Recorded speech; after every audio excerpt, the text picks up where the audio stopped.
The dust cloud on the horizon was barely visible when Sheriff Tom Bradley first spotted it through his office window. 3 years had passed since anyone had seen Jake Morrison in Redemption Valley, and most folks figured he was either dead or smart enough to stay away. Tom wasn't sure which outcome he'd preferred. Jake had left town under a cloud of shame and heartbreak. Branded a coward by some and a fool by others. The woman he'd loved had married another man while he was away, and the ranch he'd called home had been sold to pay debts he couldn't cover. There hadn't been much left for him in Redemption Valley except painful memories and disappointed faces. But now, as Tom watched the lone rider approach through the afternoon heat, he recognized the familiar slouch in the saddle and the way the horse favored its left front hoof. Jake Morrison was coming home. Something told Tom the man wasn't returning empty-handed. Jake's journey back to Redemption Valley had taken him through 3 states and more towns than he cared to count. His weathered hands gripped the reins of his tired mare, Sadie, while behind him, carefully secured in his saddlebags, lay the reason for his return. It wasn't gold or silver that weighed down his packs, though what he carried was worth far more than any precious metal. The letter in his vest pocket crinkled with each movement, its edges soft from constant handling. He'd read it so many times. The words were burned into his memory, but still he found himself reaching for it whenever doubt crept in. The letter that had changed everything. The letter that had brought him home. Jake, it began in handwriting he'd recognize anywhere, I know. You have every reason to ignore this, but I'm begging you to read on. Sarah is sick. Real sick. The doctors say there's nothing more they can do, but she keeps asking for you. She never stopped loving you, Jake. Neither did I. Please come home. We need you. Mary Henderson had been Jake's closest friend since childhood, the sister he'd never had, and the one person who'd never judged him for the choices he'd made. If she was reaching out now, after 3 years of silence, it meant things were desperate, Sarah. Just thinking her name made Jake's chest tighten with a familiar ache. Sarah Mitchell, now Sarah Collins, the woman who'd owned his heart since they were teenagers. The woman who'd promised to wait for him while he went east to make his fortune, only to marry banker's son Robert Collins 6 months after Jake left town. Jake had heard about the wedding through a letter from Mary, and had nearly destroyed him. He'd spent the next 2 years drifting from town to town, taking whatever work he could find, trying to outrun the pain and the feeling that he'd failed everyone who'd ever believed in him. It was only in the past year that he'd finally found his footing, working as a deputy marshal in a small Colorado town, earning enough money to start thinking about a future again. But Sarah was sick, and she was asking for him. That changed everything. As Redemption Valley came into view, Jake felt his heart hammer against his ribs. The town looked smaller than he remembered, weathered by 3 harsh winters and the kind of slow economic decline that plagued so many frontier settlements. But it was still home, still the place where his best and worst memories lived. Sheriff Bradley was waiting on the porch of his office when Jake rode up Main Street. Tom was a fair man, someone Jake had always respected, but their last conversation had been heated and painful. Jake had been accused of cowardice, of running away when the town needed him most, and Tom had made it clear that Jake wasn't welcome back. Now, as Jake dismounted and tied Sadie to the hitching post, he could see the surprise and wariness in Tom's eyes. The sheriff was older, his hair more gray than brown now, but his stance was still alert and ready for trouble. Jake Morrison, Tom said, his voice carefully neutral. Not say I expected to see you again, Sheriff Jake replied with a nod. He kept his hands visible and his tone respectful. I got word that Sarah Collins is sick. I came to see if there's anything I can do to help. Tom's expression softened slightly, but the caution remained. Mary Henderson wrote to you? She did. Jake pulled the letter from his vest pocket, its edges worn soft. Said Sarah was asking for me. For a long moment, the two men studied each other. Tom had known Jake since he was a boy, had watched him grow from a reckless teenager into a capable young man, and then watched him fall apart when life dealt him a series of crushing blows. The Jake standing before him now looked different, steadier somehow, despite the obvious exhaustion from long days in the saddle. She's at the Collins house, Tom said finally. But Jake, Robert's not going to be happy to see you." Jake nodded. He'd expected as much. Robert Collins had never liked him, even before Jake had started courting Sarah. The banker's son had always seen Jake as beneath his social station.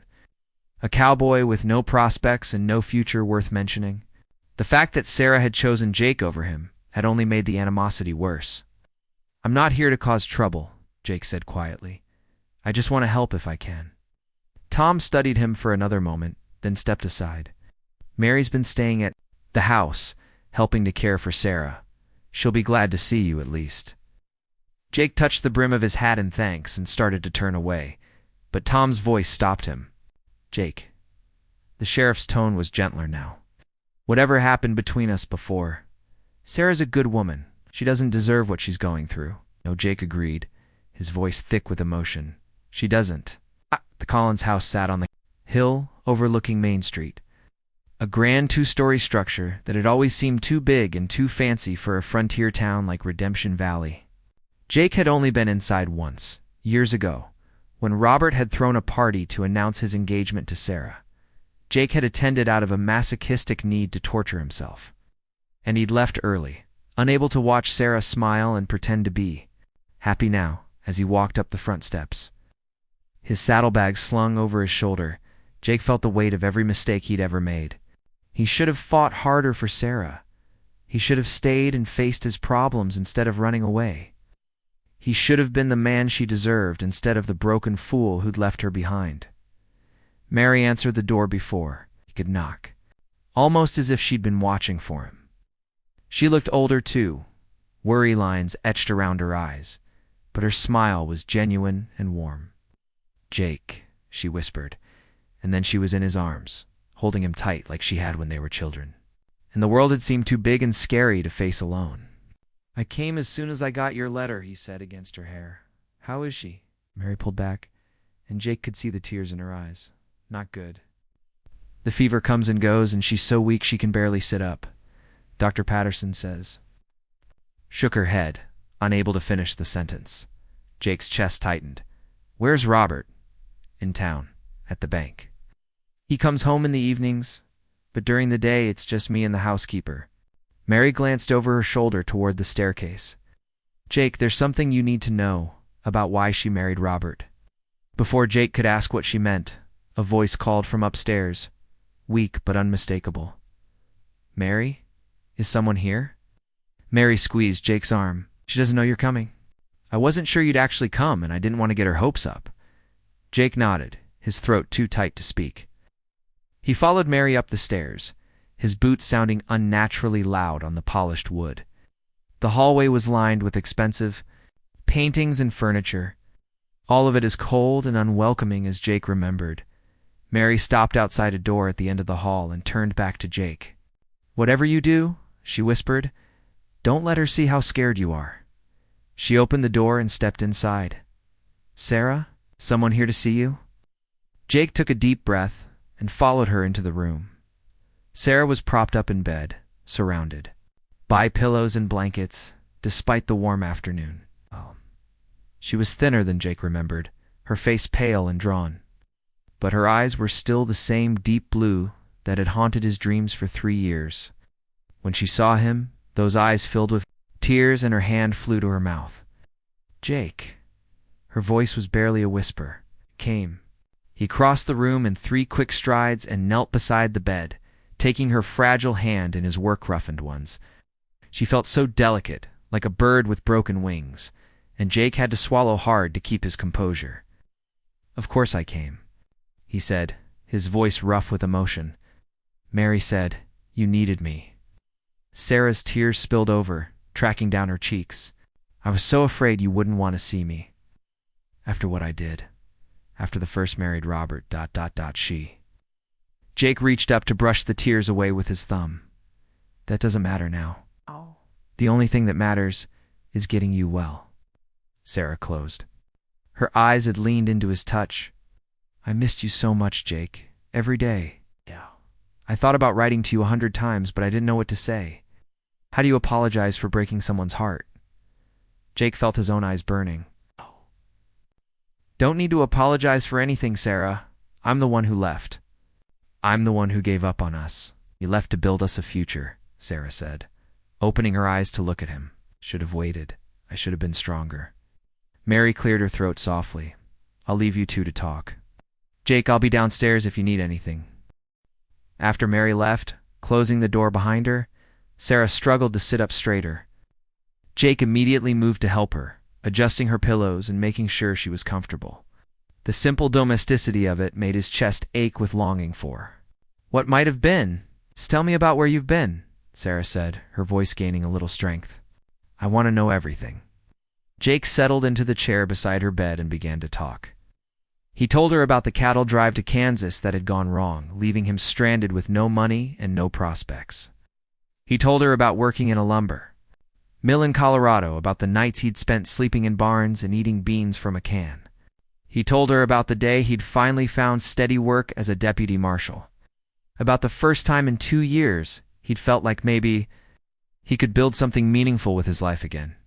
What he didn't tell her was about the nights he'd cried her name, about the women he'd tried to care for who weren't her, about the bottle of whiskey he'd bought but never opened because he knew if he started drinking, he might never stop. Sarah listened to every word, her eyes never leaving his face. When he finished, she was quiet for a long moment. I'm proud of you, she said finally. I always knew you were stronger than you thought you were. Jake shook his head. If I'd been stronger, I would have stayed and fought for you. Jake, ... Sarah's voice was soft but firm. There's something I need to tell you about why I married Robert.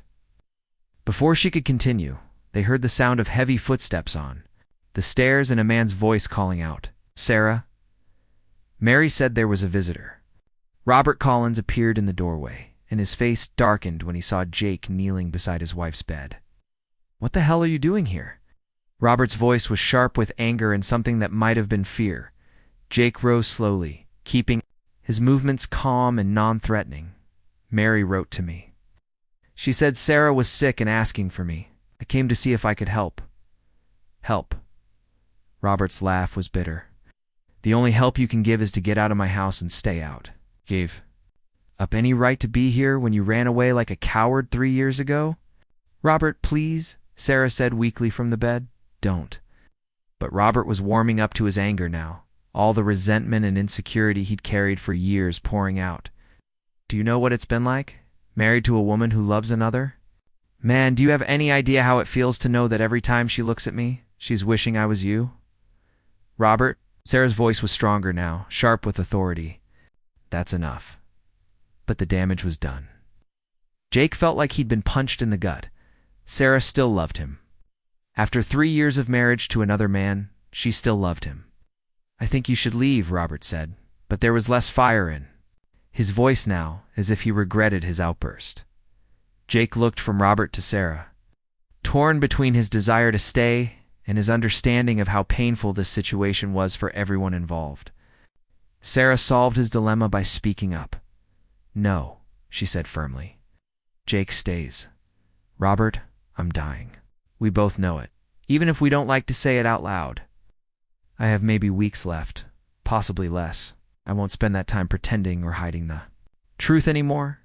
The silence that followed was deafening. Robert's face went pale, and Jake felt the blood drain from his own cheeks. Sarah, ... Jake's voice was barely audible.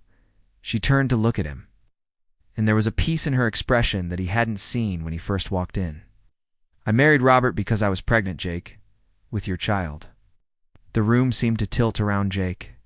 He reached for the chair to steady himself, his mind racing to process what she'd just said. But ... you never. Why didn't you tell me? Because you were gone, Sarah said simply.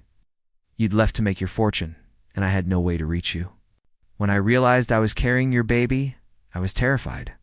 Unmarried mothers don't exactly have many options in a town like this. Jake sank back into the chair, his hands shaking. What happened to the baby? Sarah's face crumpled, and Jake knew the answer before she spoke. I lost her at 6 months. Little girl, I was going to name her Hope. The tears were flowing freely now. Robert married me anyway, even after. He's been a good husband, Jake. Better than I deserved. Jake looked at Robert, seeing him with completely different eyes. The man had married a woman pregnant with another man's child, had stayed with her through the loss of that child, and had loved her even knowing she loved someone else.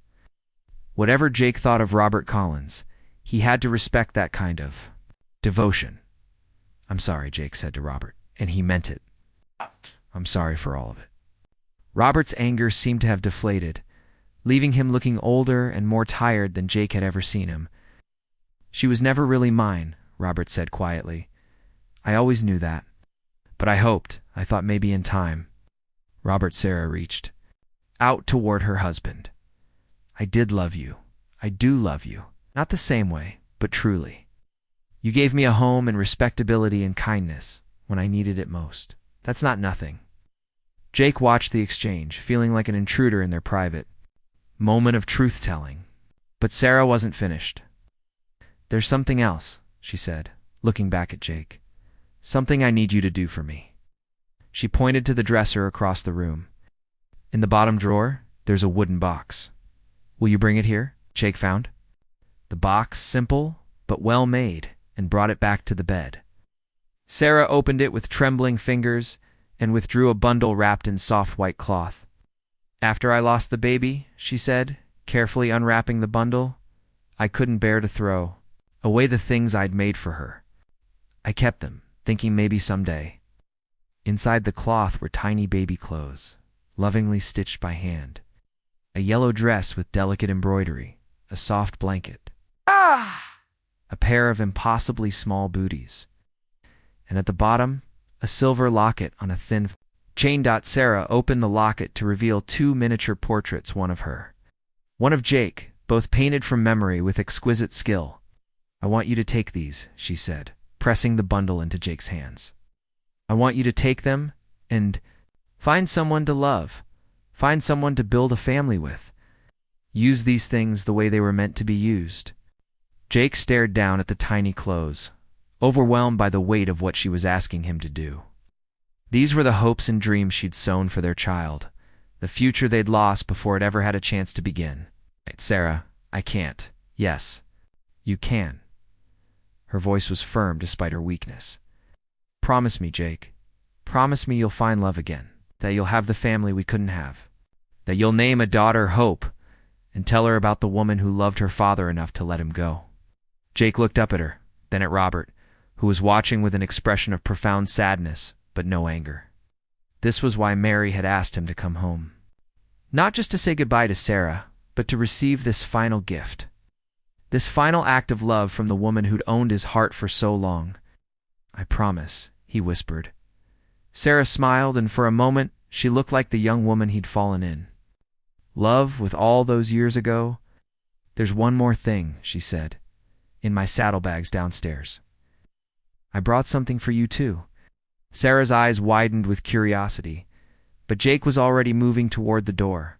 "I'll be right back." He found his saddlebags where he'd left them by the front door, and carefully removed the item he'd carried all the way from Colorado. It was another wooden box, slightly larger than Sarah's, and inside was the reason he'd been able to come home at all. When he returned to the bedroom, both Sarah and Robert were watching him with anticipation. Jake set the box on the bed beside Sarah and opened it. Inside, nestled in velvet, was a small fortune in gold coins and a thick stack of official-looking papers. "I found a silver vein," Jake said quietly, "on a claim I staked in Colorado.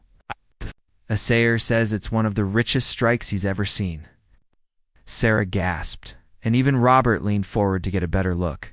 "Jake, this is ... double quotes." Sarah couldn't finish the sentence. "Enough to pay for the best doctors," Jake said. "Enough to send you 2 specialists back east. Enough to try treatments that aren't available here." He pulled out the papers and spread them. "On the bed, I've already made arrangements. There's a doctor in Boston who specializes in cases like yours. He's willing to see you, but you'd need to leave within the week." The room fell silent except for the sound of Sarah's labored breathing. Jake could see the hope and fear warring in her eyes, could see Robert processing what this might mean. "Jake," Sarah said finally, "even if this could save me, what are you asking for in return?" "Nothing," Jake said immediately. "Not asking for anything, Sarah. This is a gift. No strings attached." "Yeah. You use this money to get well, and then you come back here and live your life with your husband.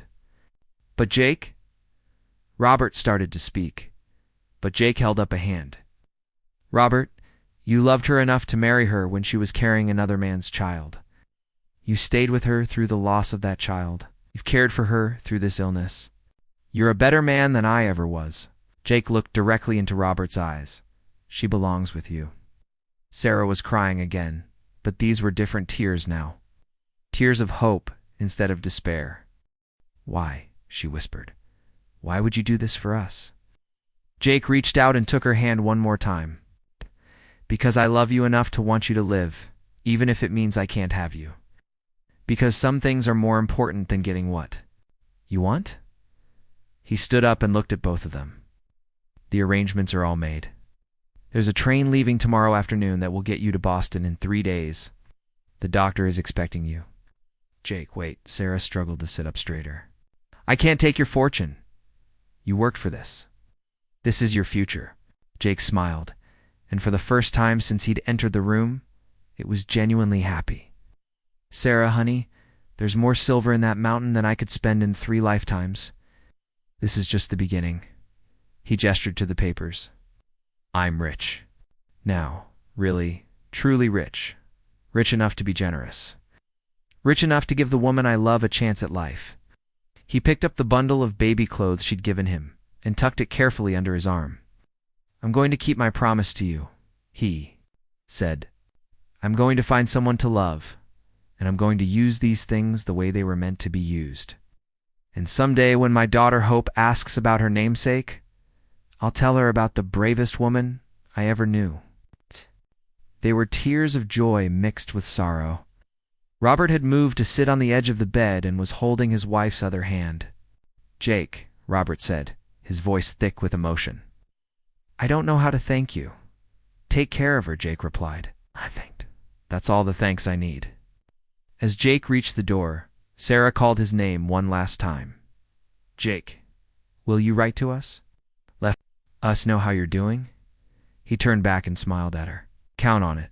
And Sarah, when you get back from Boston, all healthy and strong, I expect an invitation to dinner. I want to hear all about the big city. You'll have it, she promised. Jake walked down the stairs and out of the Collins house, feeling lighter than he had in years. The bundle of baby clothes under his arm wasn't a burden, it was a promise. A promise to live, to love, to build the future that he and Sarah couldn't have together. Sheriff Bradley was waiting by Jake's horse when he emerged from the house. How is she? Tom asked. She's going to be fine, Jake said, and he actually believed it. She's going to Boston for treatment. Best doctors money can buy. Tom raised an eyebrow. It's expensive medicine. I can afford it now. Jake secured the bundle in his saddlebags and turned to face the sheriff. Tom, I want to apologize. For the way I left, for the things I said. You were right to be disappointed in me. Tom studied him for a moment. You're different now. I grew up, Jake said simply. Took me longer than it should have, but I got there eventually. What's next for you? Jake looked back at the house, then at the town spreading out below them. Redemption Valley looked different to him now, less like a place of broken dreams, and more like somewhere he'd learned important lessons about love and loss and what really mattered in life. I'm going back to Colorado to work my claim, he said. But first, I think I'll stay in town for a few days. Make sure Sarah gets safely. On that train, maybe visit some old friends. Set a few things right. Tom nodded approvingly. Mary Henderson's been asking about you. She's working at the schoolhouse now, teaching the children. She'd probably like to see you before you go. Jake smiled. I'd like that too. As he rode down Main Street toward the schoolhouse, Jake felt something he hadn't experienced in 3 years' peace. He'd come home carrying the weight of his failures and his regrets, but he was leaving with something far more valuable. He was leaving with forgiveness from Sarah, from Robert, and most importantly, from himself. The silver in his saddlebags would give Sarah a chance at life. The baby clothes wrapped carefully beside the silver would give him a chance at love, and the promise he'd made to find someone to cherish. To build a family, to name a daughter Hopewood, give them all a chance at redemption. 3 months later, Jake stood on the platform of the train station in Denver, watching as passengers disembarked from the eastbound train. He'd received a telegram 2 days earlier that had made him drop everything and ride hard to the city. Treatment successful. Stop Sarah. It's fully recovered. Stop coming home. Stop. Thank you for saving my life. Stop with love and gratitude. SARH. When he saw her step off the train, Jake barely recognized the vibrant, healthy woman as the same person who'd been dying in a bed just a few months earlier. Sarah looked radiant, her cheeks pink with health, her eyes bright with life. Robert was right behind her, looking 10 years younger himself. And when Sarah spotted Jake in the crowd, her face lit up with pure joy. She ran to him, and Jake caught her in his arms, spinning her around as they both laughed with the sheer happiness of being alive and together in this moment. "You did it," Jake said, setting her down but keeping his hands on her shoulders. "You actually did it. You got well." "We did it," Sarah corrected. "All of us together." Robert approached more slowly, but his smile was genuine as he extended his hand to Jake. The doctor said it was the earliest they'd ever caught this particular illness, Robert said as they shook hands. "A few more weeks and it would have been too late." "Saved her life, Jake. You saved both our lives." Jake looked at the couple standing before him, healthy, happy, clearly more in love now than they'd ever been. The shared ordeal had brought them closer together, had given them the kind of deep appreciation for each other that only comes from nearly losing everything. "I have something for you," Sarah said, reaching into her handbag. She pulled out a small wrapped package, a wedding gift. Jake looked confused. Sarah's smile was mysterious. "Mary wrote to us about a certain young widow in Colorado, someone you've been corresponding with, someone who might be expecting a proposal soon." Jake felt his face flush. He had indeed been writing to a woman named Elizabeth Carson, a widow with a young son who'd answered his advertisement in the Denver newspaper. Their correspondence had grown from polite pleasantries to something deeper, and Jake had been planning to ask for her hand in marriage. "How did Mary?" he started to ask, but Sarah just laughed. "Mary Henderson knows everything that happens within 100 miles of Redemption Valley. She's very happy for you, by the way." Jake unwrapped the package to find the silver locket that Sarah had shown him months ago, the one with their portraits inside. "Sarah, I can't take this. Open it," she said gently. Jake opened the locket and gasped. Instead of their portraits, there were now 2 new miniatures, one of a beautiful woman with kind eyes and dark hair, the other of a young boy with a gap-toothed grin. "Elizabeth and her son Timothy," Sarah explained. "I had them painted from the photographs you sent to Mary. This is your family now, Jake. The family you were meant to have." Jake stared down at the locket, overwhelmed by the generosity of the gesture and the symbolism it represented. Sarah was literally giving him her blessing to love someone else, was helping him move forward into the future she'd made possible. "There's one more thing," Sarah said, and her voice was soft with emotion. "Elizabeth wrote to Mary. She said if you're still planning to propose, she's going to say yes." "Hey, Jake?" "She wants to name the baby Hope." Jake's head snapped up. "Baby Sarah."